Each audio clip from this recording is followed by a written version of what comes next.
देखिए, अखिलेश यादव को जब सुनते हैं, देखते हैं, और कुछ मेरा निजी अनुभव भी है, मैं कह सकता हूं ऐसा कोई सगा नहीं जिसे अखिलेश यादव ने ठगा नहीं। और मैं क्यों कहता हूं, तर्क देते हुए आपको बताता हूं। अखिलेश यादव का बयान एसआईआर के नाम पर एनआरसी हो, भाटिया को रोके। फिर सबसे पहले एसआईआर संविधान संगत है, एनआरसी भी संविधान संगत है। तरीके से अपनी बातों को रखें और सभ्यता पूर्वक अच्छी से बात शांत करा लीजिए प्लीज। ये सगा और ठगा ये सब क्या है? शांत कराइए। हाँ, मैं बताता हूं क्या है, अभी बताऊंगा। इतनी जल्दी क्या हो गई? टूटी साइकिल तेज नहीं चल पाएगी, धीरे धीरे चलेगी। सुनिए,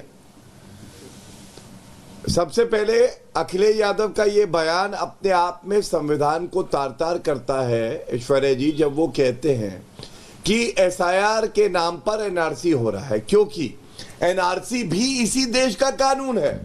एनआरसी अगर लागू करेंगे तो बिल्कुल करेंगे, डंके की चोट पे करेंगे। अभी तो एसआईआर हो रहा है और अखिलेश यादव की आस्था ना सर्वोच्च न्यायालय में है, क्योंकि एसआईआर का मामला सर्वोच्च न्यायालय में सुना जा रहा है, और ना उनकी आस्था निर्वाचन आयोग में है, क्योंकि अनुच्छेद 324 और अनुच्छेद 326 में निर्वाचन आयोग ही एसआईआर का आदेश दे सकता है। दूसरी बात, कब तक ये लोग मुसलमानों को अपने दूध की मक्खी समझ के जब काम निकल जाता है बाहर फेंकेंगे? मैं आपको बताता हूं, समाजवादी पार्टी क्या कभी राष्ट्रीय अध्यक्ष कोई मुसलमान बना है? ऐश्वर्या जी, अगर आपको याद हो मुझे बताइएगा। वो एक ही परिवार का बनता है, केवल यादव परिवार का सदस्य है। चलिए, हाँ, अब चलिए मुख्यमंत्री पे आते हैं।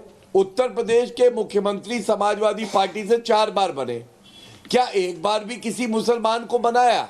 नहीं बनाया। अच्छा चलिए, उप मुख्यमंत्री कह लेते हैं, क्या कभी किसी मुसलमान को उप मुख्यमंत्री बनाया? नहीं बनाया। और सबसे बड़ी बात है, देखिए, यूपीए 2 में सरकार का हिस्सा थी समाजवादी पार्टी।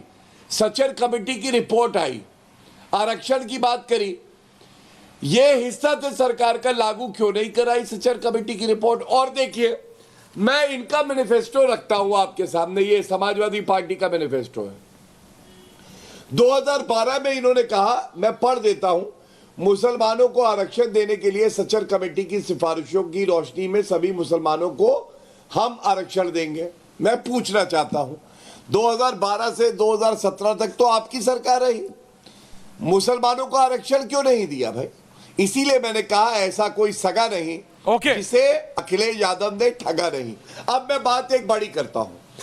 देखिए, ये हमारा देश है, यहाँ पे सब बैठे हैं, सब भारतीय हैं, भूल जाते हैं हिंदू मुस्लिम। 40 दूंगा अजीज साहब। हमारे देश में सरकार किसकी होगी, प्रदेश में सरकार किसकी होगी, ये हम लोग तय करेंगे। ये घुसपैठिए थोड़ी ना तय करेंगे, बाहर से आएंगे, हमारे बच्चों का भविष्य तय करेंगे। अरे लात मार के उनको देश से निकालना है। फैसल, बात सिर्फ इतनी है, ये घुसपैठिए कब से तेज करेंगे रिजवी साहब? और कब तक कांग्रेस पार्टी, समाजवादी पार्टी कब तक ये मुसलमानों के नाम पे करे? मैं बोल रहा हूं, वंदे मातरम से लेके अभी तक ये मोहम्मद अली जिन्ना की सोच पे चल रहा है कि डिवाइड करते रहो। मैं नहीं कहता कि डिवीजन नहीं है, मैं नहीं कहता कि एक दरार नहीं है, लेकिन राजनेताओं का, आप लोगों का, सबका काम इधर भी उधर भी उस दरार को भरना है कि उस दरार को और बड़ा करना है, उस जख्म को नासूर बनाना है कि जख्म पर पट्टी लगाना है। नहीं, बहुत बहुत शुक्रिया रिजवी साहब, बहुत बहुत शुक्रिया। जगदीश जी आ रहा हूं। सबसे पहले मैं गौरव भाटिया जी से मुखातिब होना चाहता हूं, और इन्होंने बड़ी हमदर्दी दिखाई मुसलमानों से, इनका बहुत बहुत शुक्रिया इस हमदर्दी के लिए। तो चलिए, आप फिर मोदी जी की कैबिनेट में कुछ एक आध मुस्लिम को रख दीजिए, बड़ा एहसान हो जाएगा। इस बार टिकट भी आप ज़रा कुछ दे दीजिएगा, तो उसके रखने से आपके लिए एसआईआर ठीक हो जाएगा। नहीं, मैं अभी आ रहा हूँ। अरे भाई, कहीं तो दिखाएं वो ना, अगर वहाँ ज्यादती हो रही समाजवादी में, कांग्रेस में, तो बीजेपी कम से कम ज्यादती ना करे, वो तो कुछ कर दे। तो ठीक है। अब एसआईआर की बात है, देखिए एसआईआर की कहीं कोई मुखालफत नहीं कर रहा है, ये प्रोपगंडा कर रहे हैं। आप बताइए, एनआरसी के भी बात की, प्रोपगंडा कौन कर रहा है? बीजेपी कर रही है। क्या प्रोपगंडा कर रही है? अभी आप देखिए क्या कह रहे हैं, तमाम चैनलों वालों से कह रहे हैं कि चलाओ, कि जैसे एसआईआर शुरू हुआ बंगाल से लोग भागने लगे, लाइन लगा के भाग रहे हैं। कौन कह रहा है? इससे पहले मैं सिर्फ ये कह रहा हूं, चैनलों पे एक मिनट 54 लाख, वो जरा ग्राफिक चलाएगा, कितने लाख लोगों ने अपना रिप्लाई नहीं करा और कितने लाख लोगों ने। मैं ऐश्वर्या जी, हाँ, मैं ये कह रहा हूं कि जो प्रोपगंडा जिस तरीके से खौफ बीजेपी बिठाल रही है और एक खास तबके को टारगेट कर रही है, बात वो है। नहीं, यही आप ये बताइए, नहीं, एक मिनट, यही नहीं, एक मिनट नहीं, मेरी आप मेरे को बात बताओ। मेरी बात तो हमारी दिक्कत घुसपैठियों से है, हमारी दिक्कत उनसे है जो भारत के नागरिक नहीं है। कितने घुसपैठी निकले बिहार में? एसआईआर हुआ, कितने घुसपैठी निकले? आप बताओ ना, आप बताओ मेरे को। कोई नहीं निकले। ये बीएलओ एक भी नहीं निकला। ये कोर्ट का जजमेंट है, एक भी नहीं निकला। लेकिन इतना टेरर पैदा कर दिया। मैं कह रहा हूं अभी यूपी में तो चुनाव नहीं है। हाँ। यूपी में चुनाव नहीं है ना। हाँ। तो यूपी में चुनाव नहीं है तो ये 1 महीना। आ रहा हूं गौरव जी, आ रहा हूं। इसमें टाइम क्यों नहीं बढ़ाया जा रहा है?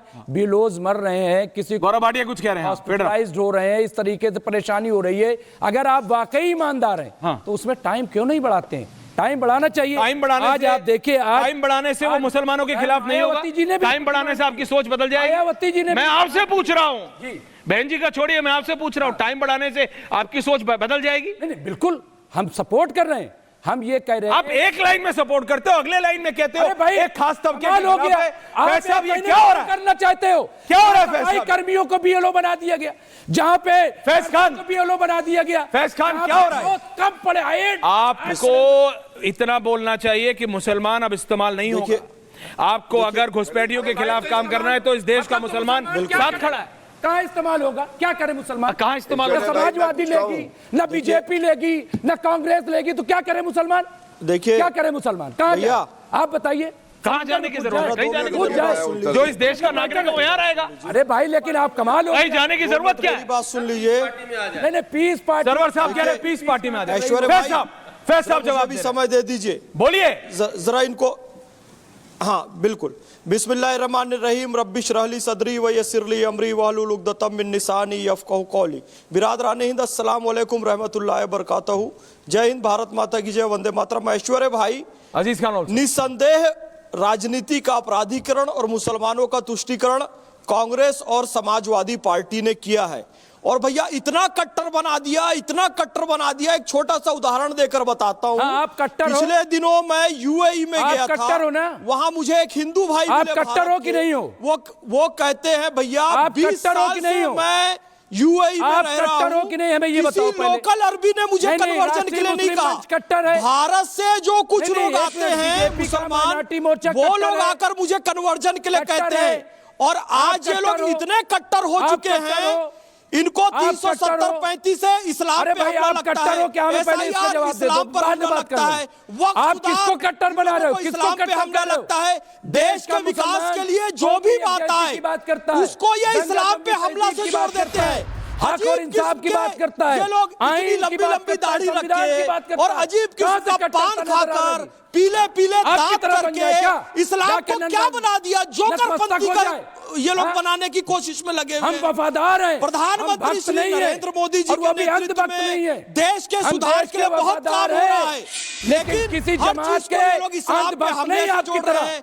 डिटेंशन सेंटर में किसके अंदभक्त लोगों को डाला जाएगा। फैज साहब आपको आरएसएस का अंधभक्त कह रहे हैं। आप आरएसएस फैज साहब चलाते हैं। दीन इंद्रेश क्या चलाते? दीन इंद्रेश। ये क्या है? इंद्रेश का दीन। अच्छा, इंद्रेश जी, अच्छा वो आरएसएस वाले इंद्रेश जी। Okay okay. दीन इंद्रेश। फैज साहब ये कह रहे हैं आप आरएसएस का एजेंडा आगे चलाते हैं। इस्लाम से कोई लेने देना नहीं। ये दीन इंद्रेश लेकर के आए हैं। मैं ये कह रहा हूँ, उसी के पैगंबरी करते का हैं एजेंडा और उसी अखंड भारत का है, देश को जोड़ने का है, तो मैं उसके साथ हूँ।